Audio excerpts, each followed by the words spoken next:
नमस्कार, मनी गुरु की इस खास पेशकश में आप सभी का स्वागत है। मैं हूं स्वाति रायना। महिलाओं की म्यूचुअल फंड में भागीदारी बढ़ती जा रही है, फिर भी एक बड़ा तबका ऐसा है जो अभी भी बैंक अकाउंट या एफडी में अपने पैसे रखना पसंद करता है। आज हम समझेंगे महिलाओं का निवेश ट्रेंड क्या है, कहां निवेश करने से आप मुनाफा कमा सकती हैं और कौन सी स्कीम महिलाओं के लिए बनाई गई है। इसी पर खास चर्चा करते हैं और हमारे साथ दो एक्सपर्ट्स हैं, उनका परिचय करा देते हैं। प्रबलीन बाजपेयी, फाउंडर फिनफिक्स, और प्रीति राठी गुप्ता, फाउंडर लक्ष्मी। प्रबलीन और प्रीति, आप दोनों का स्वागत मनी गुरु के आज के इस खास कार्यक्रम में, जो हम खास तौर पर अपनी महिला निवेशकों के लिए लेकर आए हैं और उन महिलाओं के लिए जो आगे जाकर निवेशक बनना चाहती हैं, उनके लिए हम आज का एक खास शो लेकर आए हैं। सबसे पहले, मनी मैनेजमेंट में महिलाएं कहां पर हैं, कहां पर स्टैंड करती हैं, उसके कुछ आंकड़े सभी को दिखाना जरूरी है। और वो ये है कि हमारे भारत में 50% अप्रोक्सीमेटली बोले तो एग्जैक्ट फिगर 48% का है, उसमें जनसंख्या का हिस्सा महिलाएं हैं। लेकिन जीडीपी में जो योगदान है महिलाओं का, वो सिर्फ और सिर्फ 17% का है। और ये वर्ल्ड बैंक की रिपोर्ट है जो मैं कोट कर रही हूं। और उसमें भी जो वर्क फोर्स में खास तौर पर भारत की भागीदारी है महिलाओं की, वो 21% पर है। अमेरिका में जो वर्क फोर्स में महिलाओं की भागीदारी है वो 46% पर है। तो ऐसे में आप समझ सकते हैं कि महिलाओं का जो योगदान है, चाहे वो जीडीपी में हो, चाहे वो वर्क फोर्स में हो, वो अभी काफी पीछे है। लेकिन पिछले कुछ समय में स्थिति काफी ज्यादा सुधरी है। एक और आंकड़े आपको पहले दिखाएं, जिससे पहले हम चर्चा की शुरुआत करें, वो ये है कि एम्फी ने अब से कुछ समय पहले ही जो म्यूचुअल फंड के आंकड़े पेश किए थे, वो काफी ज्यादा अच्छे आंकड़े आए थे, इस लिहाज से कि महिलाओं का म्यूचुअल फंड निवेश में उनकी भागीदारी बढ़ी है। दिसंबर 2022 तक के आंकड़े जो पेश किए गए थे, उसमें अब तक पिछले 4 सालों में महिलाओं का जो आंकड़ा है, महिला निवेशकों का जो आंकड़ा है, वो काफी ज्यादा बढ़ा है। और 2022 दिसंबर तक ही लगभग 75 लाख महिला निवेशक जो हैं वो बाजार से जुड़ी हैं। और इसमें भी जब बाइफरकेशन किया गया एज ग्रुप का, तो 25 से 35 उम्र की महिलाओं ने म्यूचुअल फंड में बढ़ चढ़कर निवेश किया है। तो ये बताने के लिए काफी है कि स्थिति काफी ज्यादा बदल रही है। इसलिए प्रीति, ये जो हम आंकड़े देख रहे हैं वो हमें समझाते हैं कि ट्रेंड किस तरीके का है। महिलाएं भी अब ट्रेडिशनल इन्वेस्टमेंट ऑप्शन से बढ़कर म्यूचुअल फंड में निवेश कर रही हैं। और हम आपको बताएं, क्योंकि हम जब अपने बाजार के शोज करते हैं अपने चैनल पर, तो बहुत एक बड़ा तबका होता है महिलाओं का जो हमें कॉल करती हैं, जो स्टॉक में इन्वेस्ट करती हैं। हमारा तो पूरा एक शो महिलाओं पर आधारित है। तो ये बताने के लिए काफी है कि ये ट्रेंड कैसे चेंज हो रहा है। लेकिन उन महिलाओं के लिए जो कि अभी भी थोड़ा सा हिचक रही हैं, उनके लिए समझना जरूरी है। एक बहुत ही सिंपल सवाल से शुरुआत करते हैं, जो कि प्रीति, कि महिलाओं के लिए फाइनेंशियल प्लानिंग जरूरी क्यों है? स्वाति, सबसे पहले तो मुझे शो में बुलाने के लिए बहुत बहुत शुक्रिया and it's always a pleasure. और आपके सब दर्शकों को मेरा बहुत बहुत नमस्कार। आई थिंक फाइनेंशियल प्लानिंग तो हर किसी के लिए बहुत जरूरी है, सिर्फ महिलाओं के लिए नहीं, पर महिलाओं के लिए और भी ज्यादा जरूरी है, मैं ये कहूंगी। क्योंकि महिलाओं का जो, अगर आप उनकी लाइफ देखें और उनके जो लाइफ के अलग अलग लाइफ स्टेजेस आती हैं, जैसे उनके करियर में रुकावटें या उनके dependence on their own savings जो आती है, जब उनकी शादी हो जाती है, बच्चे होते हैं, या कभी वो केयर गिवर्स होती हैं बड़े बुजुर्ग के लिए, तो they take a step back. Gender पे गैप और करियर पीक्स के बारे में मैं ज्यादा बात नहीं करूंगी, क्योंकि वो भी एक सच्चाई है, एक रियलिटी है। तो टिपिकली विमेन जब रिटायर होती है, हमने ये रिसर्च की है और इस पे हमारे पास आंकड़े हैं लक्ष्मी में, कि विमेन जब रिटायर होती हैं, अगर एक वुमन और एक मैन सेम रोल करें, तो because she earns less, because career peaks थोड़े फास्टर आते हैं, because of the choices that she makes with her money, वो literally she retires towards poverty or 1/10 that the man does. अब क्योंकि वो life stages ऐसी है जहां कई बार एक महिला नहीं, उसकी अर्निंग बंद हो जाती है, या वो कई बार डिपेंडेंट होती है एक मैन के ऊपर। इसीलिए बहुत जरूरी है कि वो अपनी फाइनेंशियल प्लानिंग खुद करे। और फाइनेंशियल प्लानिंग में इन्वेस्टमेंट एक बहुत बड़ा हिस्सा है, लेकिन उसके साथ साथ काफी चीजें जुड़ी हुई है, जैसे कि इंश्योरेंस है। इन सब का भी ध्यान रखते हुए हर महिला के लिए आज बहुत जरूरी है। और ऑल्सो अब लाइफ चेंज हो रही है। एक समय था जब एवरीथिंग वाज फॉर एवर, हम कंप्लीटली ब्लाइंड फेथ के साथ अपनी जिंदगी जी सकते थे। अब काफी कुछ चेंज हो रहा है। अगर आप आपके जो आंकड़े हैं उसमें अगर आप देखेंगे, एक तो number of single women in urban areas is very rapidly rising. Secondly, even if you look at single women who are either divorced or widowed, that number is also rapidly rising. So I think देखते हुए कि life कैसे बदल रही है, हर महिला के लिए जरूरी है कि वो अपनी फाइनेंशियल प्लानिंग, अपने घर की फाइनेंशियल प्लानिंग की जिम्मेदारी उठाए। बिल्कुल। तो फाइनेंशियली इंडिपेंडेंट बनना बेहद जरूरी है। और सही में अगर समझें और अगर देखें तो महिलाओं के लिए ज्यादा मुश्किल नहीं है, क्योंकि मोस्टली घर को अगर हम हाउसवाइफ की ही बात करें, घर को संभालना, घर के लिए बजट बनाना, कितनी बचत करनी है, कहाँ पर खर्च करना है, ये सब शुरुआत से महिलाएं ही देखती आ रही है। तो उनके लिए अगर उनको थोड़ा सा और ट्रेन किया जाए, उन्हें सही एजुकेशन दी जाए, फाइनेंशियल एजुकेशन, तो वो सही जगह पर निवेश भी कर सकती हैं और अपने लिए अपनी बचत की कमाई को दुगना और तिगुना भी कर सकती हैं। इसलिए प्रबलीन, इस पूरे कोर्स ऑफ एक्शन में कौन सी गलतियां यूजुअली हो जाती है जो महिलाएं कर देती हैं अपने इस फाइनेंशियल जर्नी में? नमस्कार Swati ji, and hello to Preeti also. पहले तो मेरे ख्याल से बहुत अच्छा लगा देख के जो एक राइज है विमेन इन्वेस्टर के फोलियोज में। पर अगर हम एक होलिस्टिक पिक्चर के हिसाब से देखें तो स्वाति जी अभी भी 74-75 लाख करोड़ पोर्टफोलियोज, जो फोलियोज हमारे बने हैं वो 14-15 करोड़ फोलियोज जो ओवरऑल इंडस्ट्री के हैं उसके सामने कम है। तो मेरे ख्याल से अभी काफी फासला है जो तय करना है। और अपनी जो विमेन अपनी फाइनेंशियल जर्नी में डेफिनेटली मेरे ख्याल से कुछ गलतियां एज इन्वेस्टर्स सारे करते हैं। कुछ स्पेसिफिक जो मेरे ख्याल से मैंने अपने एक्सपीरियंस से देखी हैं उनको मैं आपको पॉइंट आउट करती हूँ। सबसे पहली स्वाति जी जो गलती हम देखते हैं वो ये है कि औरतें ज्यादातर ये सोचती हैं कि उन्हें ही शायद फाइनेंस नहीं आता है और पुरुषों को सब समझ में आता है, और इसलिए अक्सर वो हिचकती हैं या हेजिटेशन दिखाती हैं सवाल पूछने में, अपने डाउट्स पूछने में या नई कोई चीज सीखने में। तो मेरे ख्याल से उस शाइनेस के चलते बहुत महिलाएं आगे आके अपनी इन्वेस्टमेंट्स नहीं कर पाती हैं। तो मेरे ख्याल से उनको बिल्कुल भी ऐसा सोचने की जरूरत नहीं है, ये पहली गलती है। सेकंड, जो हम देखते हैं कि बहुत सारी महिलाएं ये महसूस करती हैं कि शायद जो ये पूरा मनी मैनेजमेंट है ये उनका बहुत वक्त ले जाएगा और ये कठिन सब्जेक्ट है।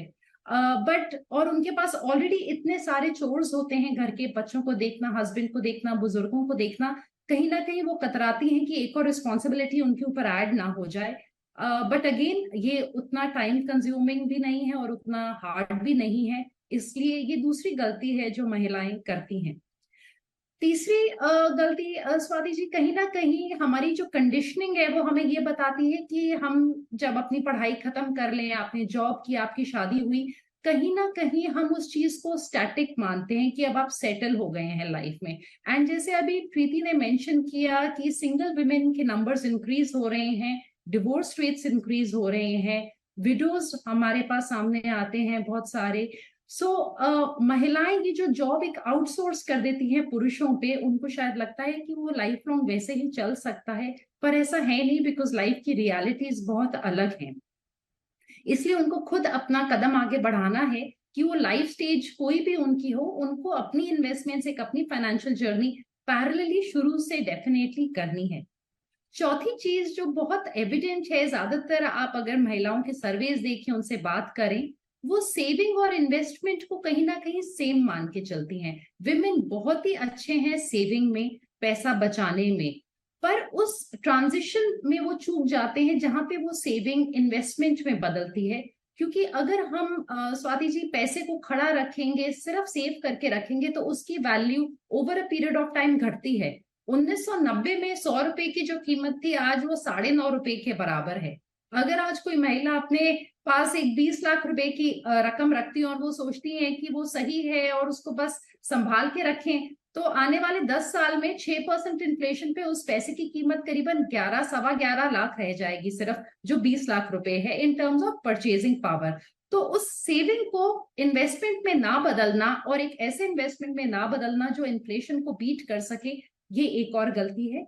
एंड दो और जो गलतियां हम देखते हैं वो है कि एक कहीं ना कहीं हार्ड एसेट्स की तरफ उनका झुकाव होता है कि हमने ज्वेलरी बना ली, हमने कुछ सोना खरीद लिया तो हमने एक इन्वेस्टमेंट कर ली, पर हम अपने गहने, हम अपना हार, अपने कानों के बूंदे या हम अपने कड़ा जाके गिरवी नहीं रखना चाहते, उसको बेचना नहीं चाहते हैं इन टाइम्स ऑफ नीड। तो जो फाइनेंशियल जो इन्वेस्टमेंट्स हैं उसकी तरफ ना होके थोड़ा हार्ड एसेट्स की तरफ एक झुकाव देखा गया है, और एक कहीं ना कहीं फेमिलियरिटी बायस में फंस जाते हैं जहां पे रियल एस्टेट और गोल्ड उनके लिए आज भी ज्यादा महत्वपूर्ण है। एंड फाइनली आई थिंक थोड़ा सा प्रायोरिटाइज नहीं करती हैं अपने फाइनेंशियल फ्यूचर को। आज का देखते हैं बच्चों के लिए तो भी महिलाएं सोचती हैं, पर मेरे ख्याल से जैसे अभी प्रीति ने बोला, रिटायरमेंट एक ऐसा गोल है जहां उसके लिए काफी महिलाएं अभी भी इग्नोर करती हैं। बिल्कुल, तो कुछ गलतियां हैं, ये सिर्फ वैसे महिला सेंट्रिक नहीं है, लेकिन कुछ डिस्टिंक्ट पॉइंट्स हैं जो कि महिलाओं पर ज्यादा फिट बैठते हैं, जिसमें सबसे बड़ा पॉइंट ये आता है कि अगर आपको आपके अपने पैसे हैं तो उसको सही जगह लगाने का जो अधिकार है वो आप ही का है। आप सलाह लें, लेकिन करे खुद, कहते हैं ना, सुनो सबकी करो अपनी।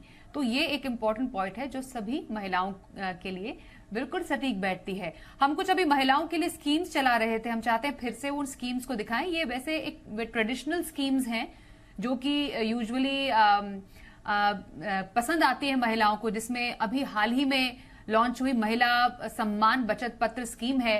सिर्फ 2 साल की ये स्कीम है, आपको बताएं, और 7.5% का ब्याज मिलता है। तो अगर आपके पास कुछ एकमुश्त इकट्ठा पैसा है तो आप 2 साल के लिए स्कीम में डाल सकती हैं, और 7.5% का ब्याज आपको 2 साल के बाद लगकर ये पैसा वापस मिलेगा। सुकन्या समृद्धि है, 10 साल तक की अपनी बच्ची के लिए आप इस स्कीम को लगा सकती हैं। 8% का ब्याज मिल रहा है और 21 साल का इसका लॉक इन होता है। लॉक इन मतलब 21 साल तक इसमें आप पैसे नहीं निकाल सकती हैं। कुछ शर्त होते हैं, 18 साल होने पर बच्ची की पढ़ाई के लिए आप पैसे कुछ निकाल सकती हैं। पीपीएफ जो कि बहुत ही एक फेमस और पॉपुलर ट्रेडिशनल इन्वेस्टमेंट ऑप्शन है, 7.1% का आपको इसमें ब्याज मिलता है। 15 साल का लॉक इन होता है, और 15 साल से पहले भी कुछ शर्तों के लिए आप पीपीएफ से पैसे निकाल सकते हैं। सीनियर सिटीजन सेविंग स्कीम, ये वरिष्ठ नागरिक महिलाओं के लिए है। बहुत ही अच्छा इसका इंटरेस्ट रेट चल रहा है, 8.2% का। 5 साल का इसमें लॉक इन है, जिसको आप 5 साल से बढ़ा भी सकती हैं। और आपके पास इकट्ठा पैसा अगर आता है तो मैक्सिमम 30 लाख रुपए तक भी एक मुश्त सीनियर सिटीजन सेविंग स्कीम में डाल सकती हैं। और साथ ही साथ इससे आप मंथली पे आउट भी ले सकते हैं, मतलब आप इसे एक तरीके से रेगुलर आय भी ले सकती हैं। तो ये कुछ ऐसी स्कीम्स हैं जो कि आमतौर पर महिलाओं को बहुत पसंद आती है। लेकिन अगर इन्फ्लेशन यानी महंगाई को मात देनी है तो आपको म्यूचुअल फंड के रास्ते जाना पड़ेगा, मतलब इक्विटी में निवेश करना पड़ेगा। वहां पर कौन सी अच्छी स्कीम्स है, इस पर चर्चा थोड़ी देर में करते हैं और जानेंगे यंग प्रोफेशनल्स के लिए, सिंगल मदर्स के लिए, वरिष्ठ नागरिक महिलाओं के लिए कौन सी अच्छी स्कीम्स है। आइए बात करते हैं हर वर्ग की महिलाओं के लिए कैसी रहे फाइनेंशियल प्लानिंग। और सबसे पहले यंग प्रोफेशनल महिलाओं की हम बात करते हैं, जिन्होंने अभी अभी नौकरी की शुरुआत की है और एक ब्रिलियंट करियर बनाना चाहती हैं।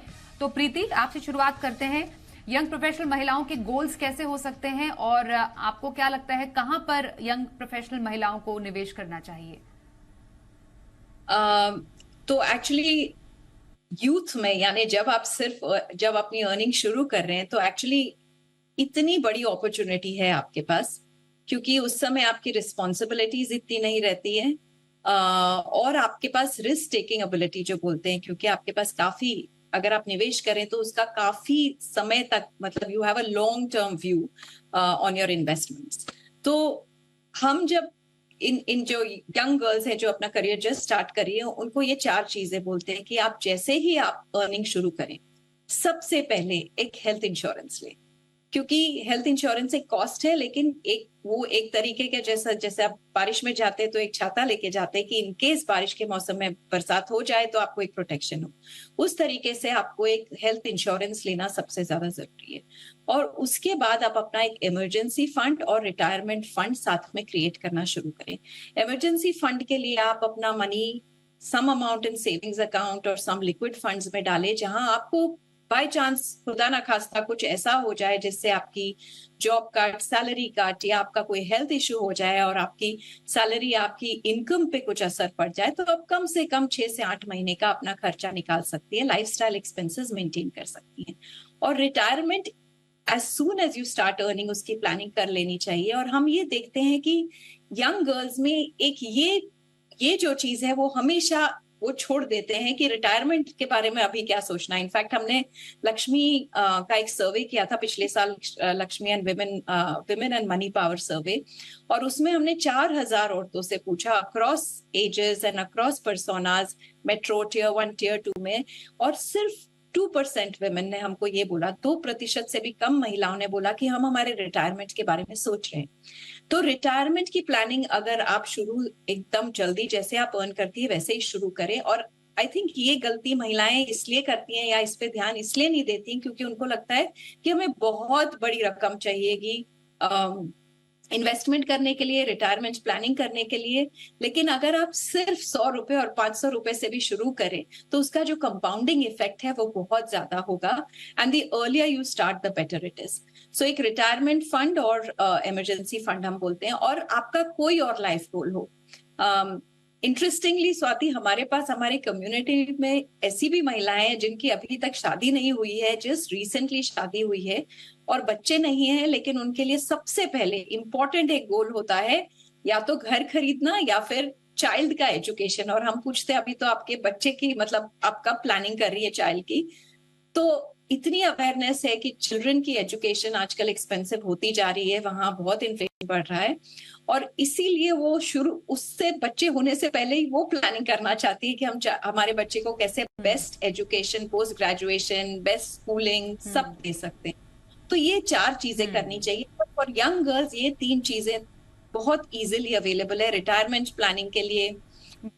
Maximum amount of equity funds में डाल सकती है। और मेरा ये मानना है कि जब आप अपना फाइनेंशियल प्लानिंग करें तो आप म्यूचुअल फंड्स के द्वारा जाएं, क्योंकि वहां पे एक्सपर्ट्स होते हैं जो आपके लिए वो डिसीजन ले सकते हैं, वो चूज कर सकते हैं, क्योंकि आपके पास उस समय इतना टाइम नहीं होता है कि आप खुद एक्सपर्टीज बिल्ड करें।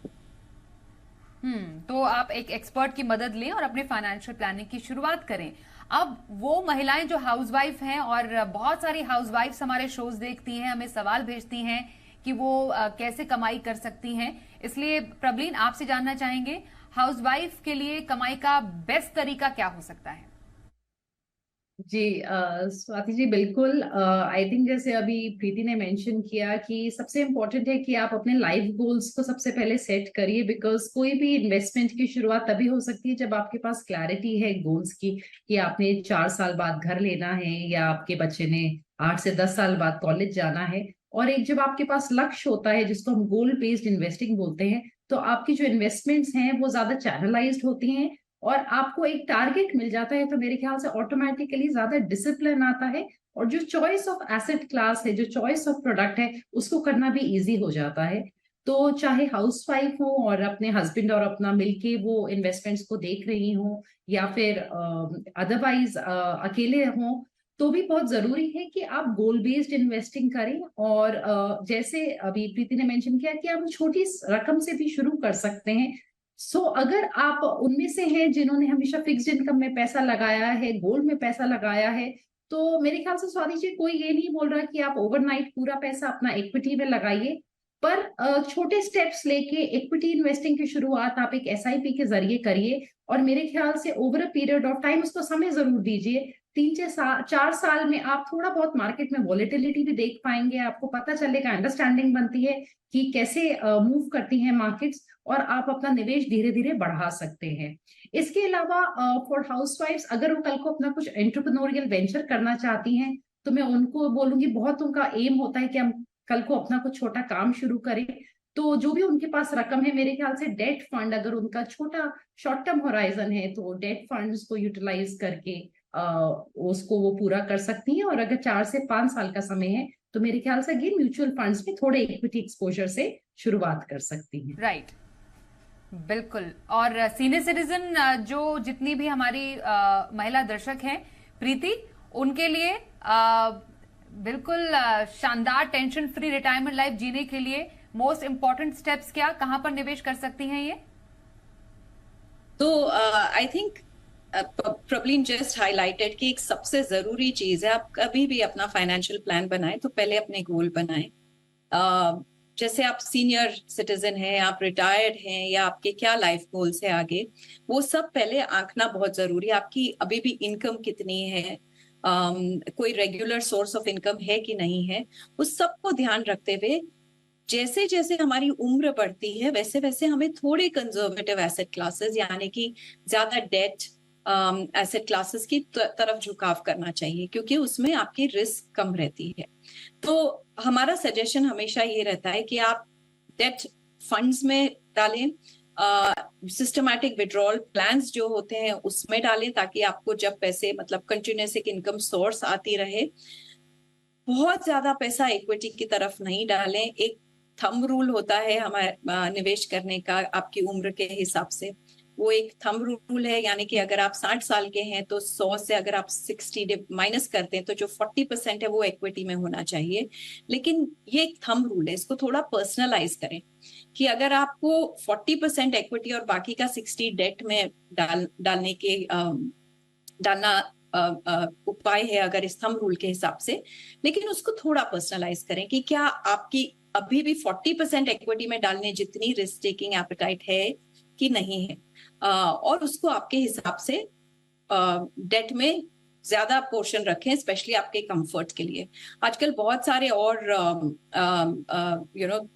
एवेन्यूज हैं जहां विमेन ये डाल सकती है, जैसे सीनियर सिटीजन सेविंग स्कीम्स है, आपकी पोस्ट ऑफिस सेविंग स्कीम्स है। इनफैक्ट आजकल बहुत सारे बैंक्स भी एक पर्टिकुलर टाइप के फिक्स डिपॉजिट या सेविंग्स अकाउंट रखते हैं जिनमें आपको एक रेगुलर इनकम मिल सकती है। और होपफुली आपने थोड़ा अर्लियर एक सिस्टमैटिक विड्रॉल प्लान के में इन्वेस्ट किया हो। म्यूचुअल फंड्स होते हैं जिसमें आपको कंटिन्यूस रेगुलर इनकम मिल सकती है। एब्सोल्युटली। तो सीनियर सिटीजन्स के लिए ये बिल्कुल आसान तरीका है निवेश करने का, और रेगुलर आय के लिए सिस्टमैटिक विड्रॉल प्लान का आप सहारा लें। तो अगर हम इसको पूरा समअप करें, प्रबलीन और प्रीति की बातें, महिलाओं के लिए जितना निवेश जरूरी है उससे भी ज्यादा जरूरी है पहले अपने लिए इंश्योरेंस लेना। और खुद जैसा प्रीति ने बताया कि जो उन्होंने सर्वे किया था उसके मुताबिक लगभग 58% ऐसी महिलाएं उनको मिली जिनके पास कोई इंश्योरेंस ही नहीं था। तो बेसिक हेल्थ इंश्योरेंस रखें, उसके लिए प्रॉपर टॉप अप प्लान ले, स्पेशली महिलाओं में जो कुछ गंभीर बीमारियां स्पेसिफिक होती हैं उसके लिए, जैसे ब्रेस्ट कैंसर कवर या यूट्रीन कैंसर कवर आप ले सकती हैं। क्रिटिकल इलनेस में कई बार वो शामिल होता है, उसका ध्यान रखें, उसको पढ़े अच्छे से। एक बहुत ही सिंपल रूल होता है 50-30-20 का बजट का, उसको आप अपना सकती है जस्ट टू स्टार्ट विद। 50% आप जो ये हम आपको स्मार्ट टिप्स बता रहे हैं कि 50% आप जरूरी खर्चे हैं जो आपका महीने भर का खर्चा होता है फिक्स, उसके लिए इस्तेमाल करें आप। 30% जो है वो आपकी सेविंग और निवेश हो गया, 20% बस घूमने फिरने लाइफस्टाइल पर आप खर्च कीजिए। तो ये एक तरीका हो सकता है अपने आपको फिट रखने का आर्थिक तौर पर। और ऑनलाइन निवेश सीखिए, इंटरनेट बैंकिंग का ज्यादा से ज्यादा इस्तेमाल कीजिए, आपके बहुत ज्यादा काम आएगा। कहाँ निवेश करना है उसके लिए रिसर्च करें, क्रेडिबल साइट्स पर जाके हमारे जो शोज हैं ऐसे शोज को देखकर, और समय समय पर अपने निवेश को मॉनिटर करते रहें। और एसआईपी शुरू करें तो उसको बंद नहीं करें, अपनी फाइनेंशियल जो लिटरेसी है उसको जितना चाहे बढ़ाते रहिए, फिर आप डेफिनेटली एक बहुत ही स्मार्ट इन्वेस्टर बन सकती हैं। बहुत धन्यवाद करेंगे प्रीति और प्रबलीन, आप दोनों का ही हमारे साथ इस खास चर्चा में शामिल होने के लिए।